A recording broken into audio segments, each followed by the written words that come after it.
Oiê, bem-vindos ao Contrapalavra. Meu nome é Sofia e o vídeo de hoje vai fugir um pouco do meu planejamento inicial para o canal, mas acho que vai ser importante. No final do ano passado, começou a circular um rumor de que estaria acontecendo uma aproximação entre o Lula e o Alckmin para formar uma chapa para as eleições desse ano. O Lula como candidato à presidência e o Alckmin indicado como o seu vice. Um encontro aqui, outro ali, e no dia 26 de janeiro desse ano, o Lula fez um tweet em que confirmou que existe essa possibilidade e pontuou quais são as duas condições necessárias para que essa chapa seja oficializada. Muitas pessoas criticaram essa movimentação do Lula e do seu partido, o PT, e no vídeo de hoje eu pretendo comentar um pouco sobre essa possível indicação. Antes de mais nada, uma breve contextualização. O Alckmin foi um dos fundadores do PSDB em 1988 e esteve filiado ao partido até o final do ano passado, em dezembro de 2021. Pelo PSDB, ele foi deputado federal de 1988 a 1994, vice-governador de 1994 a 2001, governador de 2001 a 2006 por 2 mandatos consecutivos e candidato à presidência em 2006. Anos depois, ele foi governador de 2010 a 2018 por mais 2 mandatos consecutivos e candidato à presidência novamente em 2018. O PSDB está no governo do estado de São Paulo desde 1995, ou seja, há 27 anos. Desses 27, o Alckmin governou por 14. Além disso, ele foi presidente do partido entre 2017 e 2019. Nesse período, o partido foi a favor da PEC do teto de gastos, da reforma trabalhista, a reforma da Previdência e a reforma do ensino médio. E apesar de não ter sido unanimidade, a maioria dos parlamentares do PSDB também votou a favor da lei da terceirização. Nesse vídeo, eu vou analisar os planos de governo que o Alckmin apresentou à população em 2010 e em 2014, quando ele foi candidato a governador, e em 2018, quando ele foi candidato à presidência. Para além de comentar sobre o que ele se propôs a fazer pela educação, eu também vou comentar sobre o que ele realmente fez. E eu vou dividir esse vídeo em 4 tópicos: educação básica, ensino superior, formação técnica e tecnológica e docência.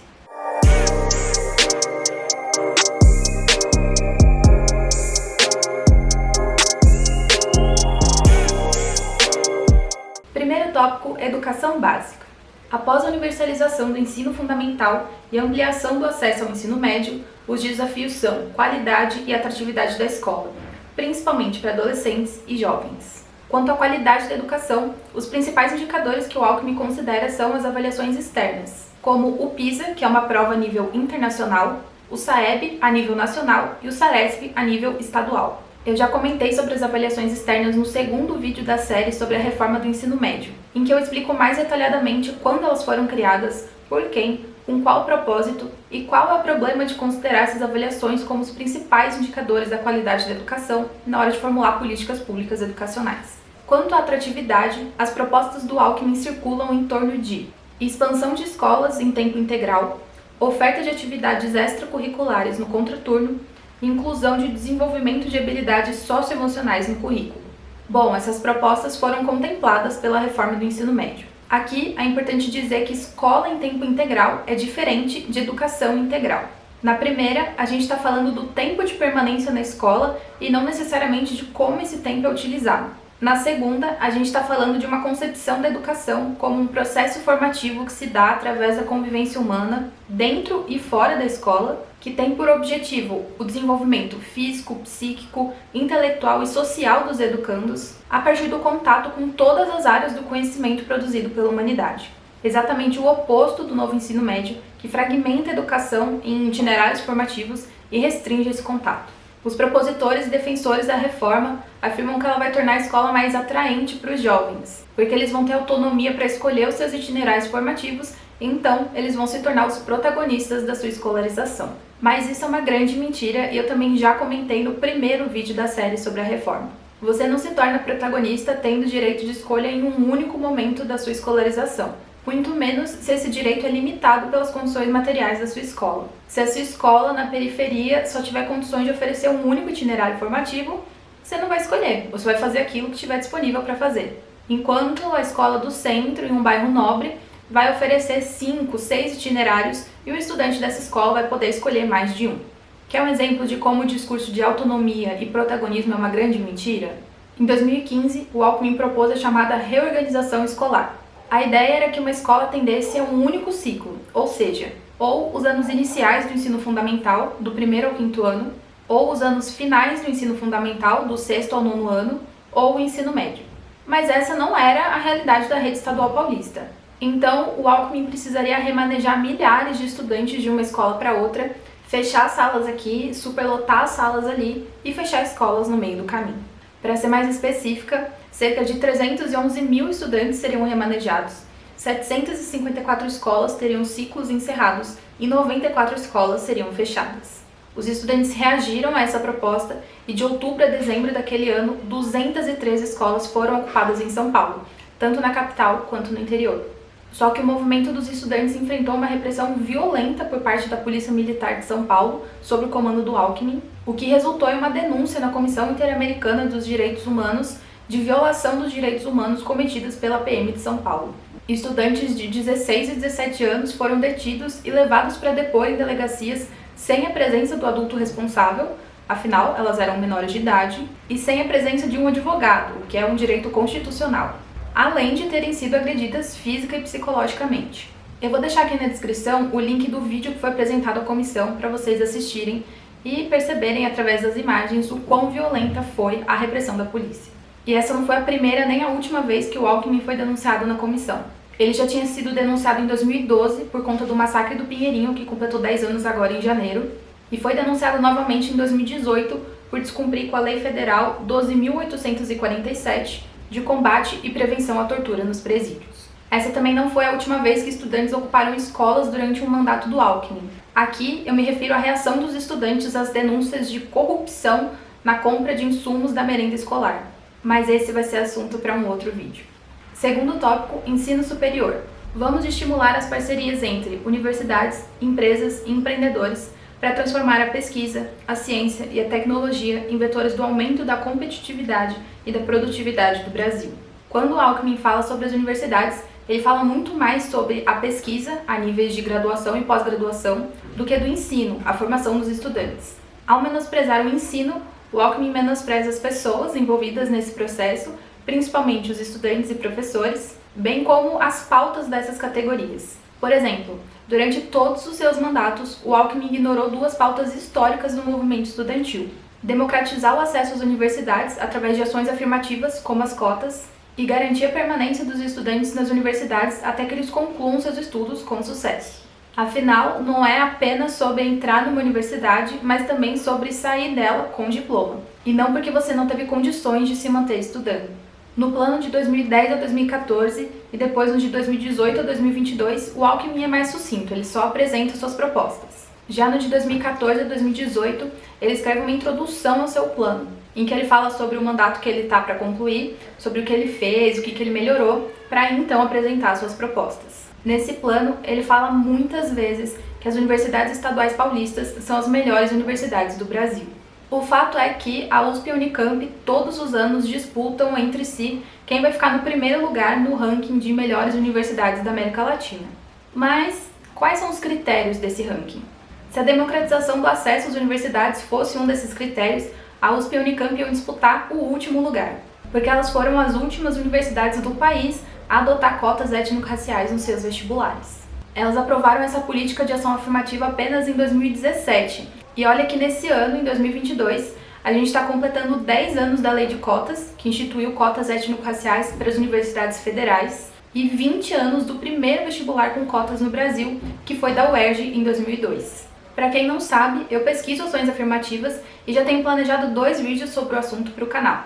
Por hora, o que é válido adiantar? Como eu acabei de falar, a Lei de Cotas é uma lei federal que vale para as universidades federais. Como a USP e a Unicamp são universidades estaduais, a lei de cotas não vale para elas. As cotas poderiam ser implementadas na USP e na Unicamp de duas maneiras. Ou cada uma por si, deliberando sobre essa política nos seus conselhos universitários junto da reitoria, que foi o que aconteceu, ou através de uma lei estadual. Isso significa que o Alckmin poderia ter se articulado com educadores e movimentos sociais para formular uma lei de cotas a nível estadual para as universidades paulistas. Mas ele não fez isso. O único momento em que ele falou sobre o assunto foi no seu plano de 2018 a 2022, que ele escreveu o seguinte: adotaremos políticas afirmativas para as populações negra e indígena, garantindo a igualdade de oportunidades. Ou seja, ele só mencionou políticas afirmativas em um plano de governo depois que as cotas já tinham sido aprovadas na USP e na Unicamp.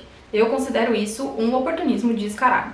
Então, as universidades estaduais paulistas são as melhores universidades do Brasil para quem? Quem tem acesso a essas universidades, quem consegue permanecer nelas e concluir os seus estudos, quem consegue fazer carreira nas universidades e quem se beneficia do conhecimento produzido nelas. Quanto a essa última pergunta, a resposta é o empresariado.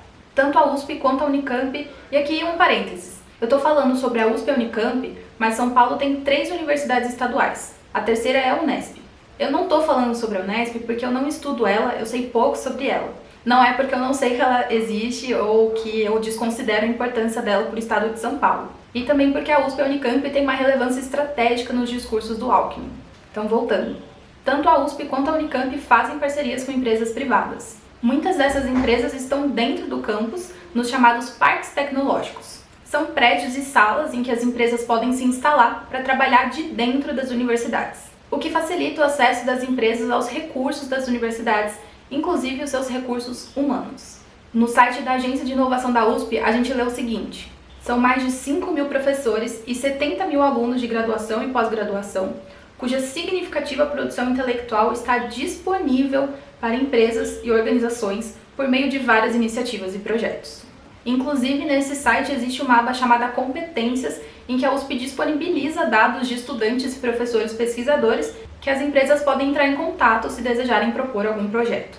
Através das parcerias público-privadas entre universidades e empresas, que o Alckmin estimula, surgem novas empresas. Funciona mais ou menos assim: uma empresa se insere numa universidade, realiza vários projetos, estimula o empreendedorismo entre estudantes e professores pesquisadores, que acabam ou trabalhando para essa empresa ou criando a sua própria empresa.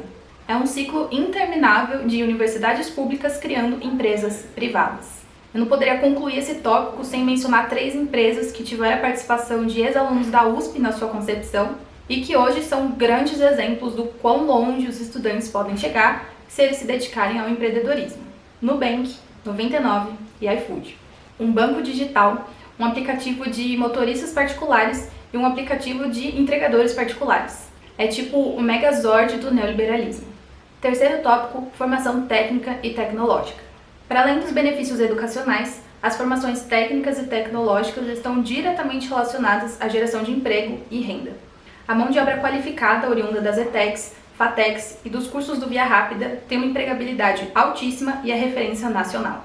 A formação técnica e tecnológica se dá através de cursos técnicos a nível médio, oferecido nas escolas técnicas, as ETECs, e de cursos tecnológicos a nível superior, oferecidos em institutos e faculdades de tecnologia, as FATECs, ou em universidades que oferecem cursos na modalidade tecnológica. Em síntese, o Alckmin defende a expansão da rede de ETECs e FATECs, principalmente através do ensino à distância, o EAD. Eu já tenho planejado um vídeo sobre o EAD para esse ano, então para encurtar um pouco esse vídeo eu vou pular as críticas ao EAD.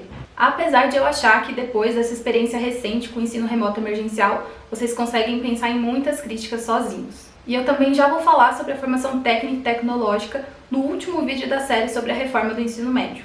Justamente para concluir essa série apontando que o objetivo final da reforma é fragmentar a educação, que é um processo amplo, e investir em apenas um desses fragmentos, o ensino profissionalizante, pelos motivos que eu tenho apontado ao longo da série.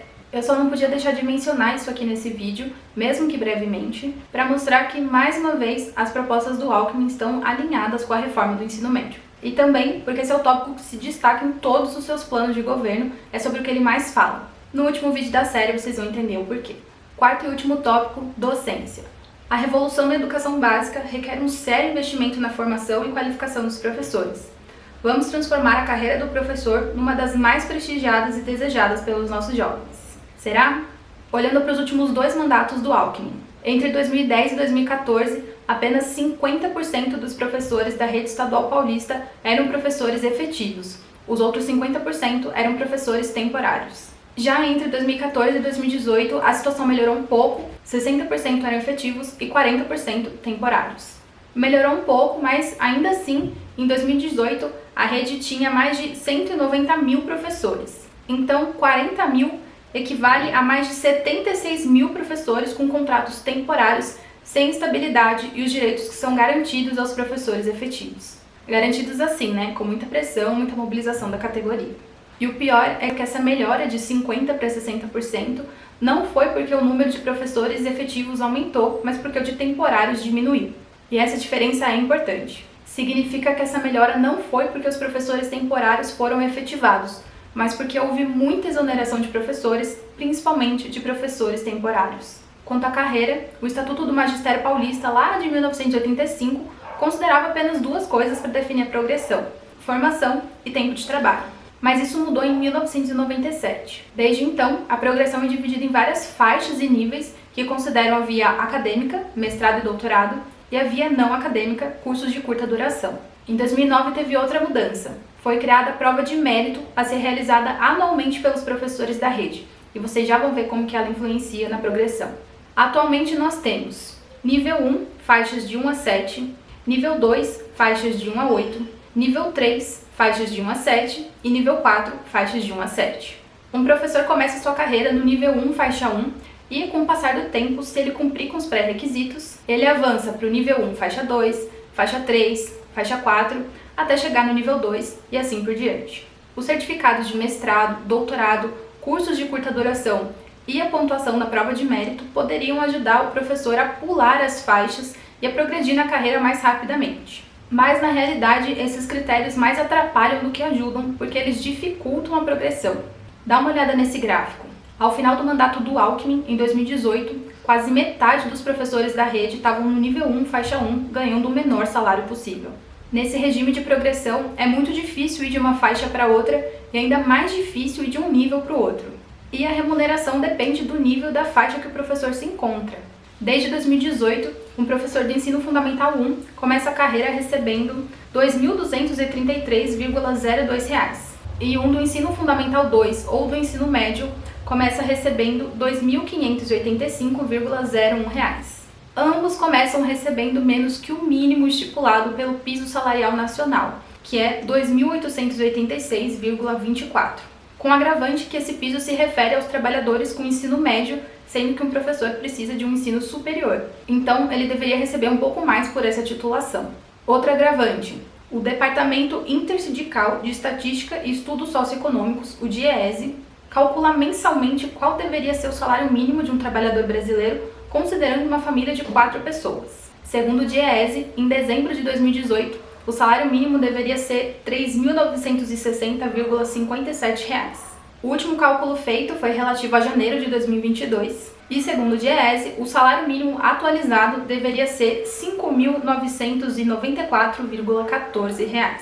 Ou seja, atualmente o salário de um professor da rede estadual paulista vale menos que a metade que o necessário para sobreviver com dignidade no Brasil.